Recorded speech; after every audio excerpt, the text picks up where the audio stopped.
మాజీ మంత్రి కేటీఆర్ మాట్లాడుతున్నారు, లైవ్ చూద్దాం.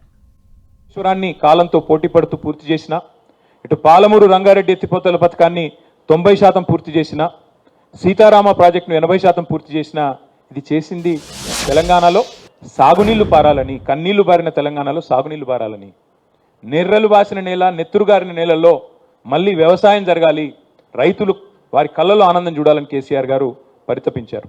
అట్లాగే ఒక్కసారి గుర్తు తెచ్చుకుంటే 2014 ముందు ఏంటిది పరిస్థితి? వలసలు, కరువులు, కన్నీళ్లు, ఆకలి కేకలు, ఎన్కౌంటర్లు, ఆత్మహత్యలు, నెర్రెలు బారిన నేలలు, పాడుబడ్డ ఇండ్లు, పడావుబడ్డ భూములు, ఇవన్నిటిని కూడా సంపూర్ణంగా ఈ ముఖ చిత్రాన్ని మార్చే ప్రయత్నం చేసింది కేసీఆర్. ఉద్యమ తెలంగాణని ఉజ్వల తెలంగాణగా నిలబెట్టాలనే ఒక బృహత్తరమైన యజ్ఞం చేసింది కేసీఆర్ నాయకత్వం. ఒక్క దశాబ్ద కాలంలోనే ఇవాళ గర్వంగా చెప్తా ఉన్నా, కేసీఆర్ బిడ్డగా, తెలంగాణ బిడ్డగా, తెలంగాణ భూమిపుత్రుడిగా చెప్తా ఉన్నా, గర్వంగా చెప్తా ఉన్నా. ఒక సుసంపన్నమైన తెలంగాణను ఆవిష్కరించి భారతదేశం ముందు పెట్టాం. దశాబ్ద కాలంలోనే ఒక సస్యశ్యామల సిరి సంపదల దృశ్యాలను ఆవిష్కరించే నాయకత్వం మా పార్టీకి ఉన్నది, ఈ రాష్ట్రానికి ఉన్నదని గర్వంగా చెప్పుకునే పరిస్థితి. మాకు అన్నిటికన్నా ఆనందం కలిగించే ఒక సందర్భం ఏమంటే, మీకు నాయకత్వ పటిమ ఉందా తెలంగాణలో, అసలు ఆ నాయకత్వ కెపాసిటీ ఉందా అని చాలామంది అడిగేటోళ్ళు మమ్మల్ని ఉద్యమ సమయంలో. కానీ కేసీఆర్ గారి నాయకత్వం చూసిన తర్వాత మాకు కూడా ఇట్లాంటి ముఖ్యమంత్రి ఉంటే బాగుండు అని ఎవరైతే మీకు నాయకత్వ పటిమ ఉందా అని అడిగిన వాళ్ళ నోటెంబడే మాకు కూడా ఇలాంటి నాయకుడు ఉంటే బాగుండు అనే మాట అనిపించగలిగామంటే that is KCR, that is BRS, that is Telangana. అట్లాగే 1-2 కాదు, ఏమేమిటి నుంచి విముక్తి పొందినాము? నల్లగొండ జిల్లా ఫ్లోరైడ్తో తల్లడిల్లిన జిల్లా, లక్షల మంది బొక్కలు వంకరబోయిన జిల్లా, అంతకుముందు పరిపాలించిన గొప్ప గొప్ప పాలకుల వల్ల, పక్కన కృష్ణానది ఉన్నా కనీసం నీళ్ళు ఇవ్వలేని అసమర్థత వల్ల బొక్కల్లో మూలుగు చచ్చిపోయిన జిల్లా నల్లగొండ జిల్లా. అట్లాంటి నల్లగొండ జిల్లాకి శాశ్వతంగా ఫ్లోరోసిస్ అనే దరిద్రం నుంచి విముక్తి ప్రసాదించింది కేసీఆర్ గారి నాయకత్వం, మిషన్ భగీరథ అనే కార్యక్రమం ద్వారా. మగ్గాల మీద మరణ మృదంగం మోగేది తెలంగాణలో, సిరిసిల్ల కావచ్చు, జమ్మికుంట కావచ్చు, గద్వాల కావచ్చు, పోచంపల్లి, ఇవాళ దాని నుంచి విముక్తి ఇవ్వగలిగాం కేసీఆర్ గారి నాయకత్వంలో. రైతుల ఆత్మహత్యల్లో మహారాష్ట్ర, తెలంగాణ టాప్లో ఉండేది భారతదేశంలో. అట్లాంటి పరిస్థితి నుంచి చివరికి టైమ్స్ ఆఫ్ ఇండియా అనే పత్రిక రాసింది, lowest suicides in the entire country, farmer suicides Telangana అని చెప్పే పరిస్థితి తీసుకొచ్చింది కేసీఆర్ గారి నాయకత్వం. అట్లాగే ఏం విప్లవాలు సాధించారు, మీరు ఏం సాధించారు విజయాలు అంటే, దేశానికి అన్నం పెట్టే స్థాయికి పోయాం కదా, పంజాబ్ను హర్యానాను తలదన్ని దేశానికి అన్నపూర్ణగా మారింది కదా ఒక కరువు ప్రాంతం, నీళ్లు లేక తల్లడిల్లిన ప్రాంతం, అంతకంటే గొప్ప విజయం ఏముంటుంది? అట్లాగే కరెంటు అనేది ఉండేదే కాదు తెలంగాణలో, ఉచిత కరెంట్ అని కాంగ్రెస్ ఏదైతే పెట్టిందో ఉత్త కరెంటే, అది కరెంట్ ఉంటే కదా ఉచిత కరెంటు. అలాంటి ఉత్త కరెంటు పరిస్థితి నుంచి 24 గంటలు వ్యవసాయానికి ఉచితంగా ఇచ్చిన ఒకే ఒక్క నాయకుడు భారతదేశంలో ఈ రోజుకి, 79 ఏళ్ల స్వాతంత్ర భారతదేశంలో ఒక్కడే పార్టీ, ఒక్కడే నాయకుడు, రైతుకి 24 గంటలు ఉచితంగా కరెంట్ ఇచ్చిన నాయకుడు కేసీఆర్. అది తెలంగాణ. ఇది విజయం కాదా? రైతు బంధు లాంటి పథకం, రైతుల దగ్గర డబ్బులు తీసుకున్న ప్రభుత్వాలు ఎన్నో ఉన్నాయి, భూమి శిస్తు, నీటి తీరువ.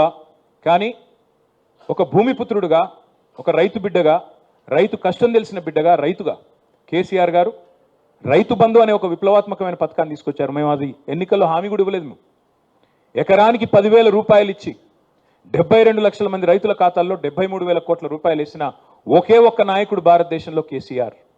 అంటే ఇదేదో లాభం ఆశించే ఇంకోటి కాదు, we work with a passion. తెలంగాణని మేము ఒక ప్యాషనేట్ జాబ్గా, ఒక టాస్క్గా తీసుకున్నాం తప్ప, ఒక బాధ్యతగా తీసుకున్నాం తప్ప, అధికారాన్ని ఒక ఆలంబనగా చేసుకుని ఏదో చేద్దాం అనే ప్రయత్నం మేము ఎన్నడూ చేయలేదు. ఇంకొక మాటలో చెప్పాలంటే, నీళ్లు, నిధులు, నియామకాలు, నిధుల విషయానికి వస్తే, మేము బాధ్యత తీసుకున్న నాడు తెలంగాణ యొక్క తలసరి ఆదాయం, భారతదేశంలో తెలంగాణ యొక్క తలసరి ఆదాయం 94,000 రూపాయలు.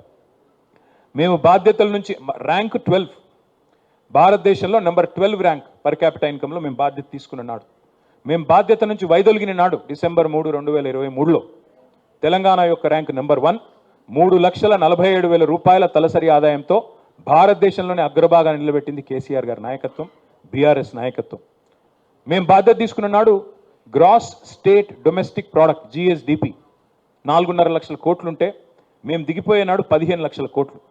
మధ్యలో కరోనా వచ్చింది 2 ఏళ్ళు, అయినా ఎక్కడా కూడా ఆగలేదు. ఒక అమోఘమైన ఆర్థిక విప్లవాన్ని సృష్టించింది కేసీఆర్ నాయకత్వం. 200 ఉన్న గురుకుల పాఠశాలల్ని 1022 గురుకులాలకు తీసుకెళ్ళింది కేసీఆర్ గారి నాయకత్వం. 6.5 లక్షల మంది పిల్లలకి విద్యా బుద్ధులు, ఎస్సీ ఎస్టీ బీసీ మైనారిటీ పిల్లలు, చదువుకి దూరంగా ఉన్న వర్గాల పిల్లలకి మరి ఒక్కొక్క విద్యార్థి మీద 1,20,000 రూపాయలు ఖర్చు పెట్టి ఐఐటీల్లో, ఐఐఎంలో, ఎన్ఐటీల్లో, టాప్ ఇంజనీరింగ్ కాలేజీలలో, టాప్ మెడికల్ కాలేజీలలో సీట్లు వచ్చే విధంగా చేసింది కేసీఆర్ గారి నాయకత్వం, బీఆర్ఎస్ నాయకత్వం. అట్లాగే భారతదేశంలోనే ఒకే ఒక్క రాష్ట్రం, ప్రతి జిల్లాలో 33 జిల్లాలు ఉంటే 33 జిల్లాల్లో ఒక్కొక్క జిల్లాలో ప్రభుత్వ మెడికల్ కాలేజు, అదే జిల్లాలో ప్రభుత్వ నర్సింగ్ కాలేజ్ ఉన్న ఒకే ఒక్క రాష్ట్రం తెలంగాణ. తెలంగాణ ఏర్పడక ముందు మొత్తం తెలంగాణ ప్రాంతంలో ఉన్నది 5 మెడికల్ కాలేజీలు. అందులో స్వాతంత్రం రాకపూర్వమే ఉన్నది ఉస్మానియా, గాంధీ. తర్వాత వచ్చింది కేవలం కాకతీయ, రిమ్స్, నిజామాబాద్లో వచ్చిన ఇంకో యూనివర్సిటీ, తెలంగాణ యూనివర్సిటీ. కానీ కేసీఆర్ గారి నాయకత్వంలో ఇవాళ ఒక తెల్లకోటు విప్లవాన్ని సృష్టించింది తెలంగాణ ప్రభుత్వం. ప్రతి జిల్లాలో ఒక మెడికల్ కాలేజ్ ఈ దేశంలో ఎక్కడా లేదు. కేసీఆర్ కిట్తో మాతా శిశు మరణాలు తగ్గించాం. ఇన్లాండ్ ఫిషరీస్లో జనరల్గా చేపల పెంపకం, రొయ్యల పెంపకం అంటే అంతా కోస్తాంధ్ర అనుకుంటారు. కానీ ఇన్లాండ్ ఫిషరీస్లో number 1 state in the country Telangana under KCR. ఇది నా కవిత్వం కాదు, ఇవన్నీ డేటా స్టాటిస్టిక్స్ మీరు గూగుల్లో కొడితే మీకే వస్తుంది. చాట్ జీపీటీని అడిగితే చాట్ జీపీటీ కూడా చెప్తుంది.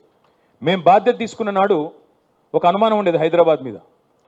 ఇక్కడికి కొత్త పరిశ్రమలు రావడమేమో కానీ ఉన్న పరిశ్రమలు పోతాయంట కదా, పెట్టుబడులు తరలిపోతాయంట కదా అని ఒక అనుమానం నీడలు.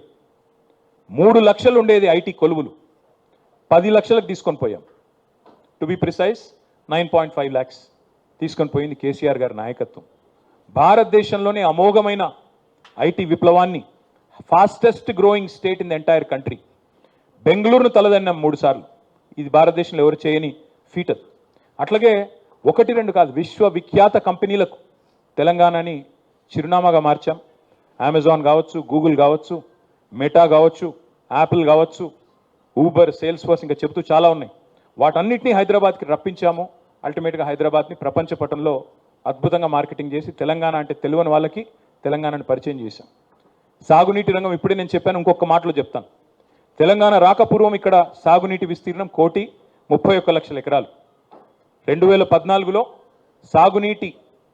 సాగు విస్తీర్ణం, సాగునీటి కాదు, సాగు విస్తీర్ణం పంటలు పండింది 1,31 లక్షల ఎకరాల్లో.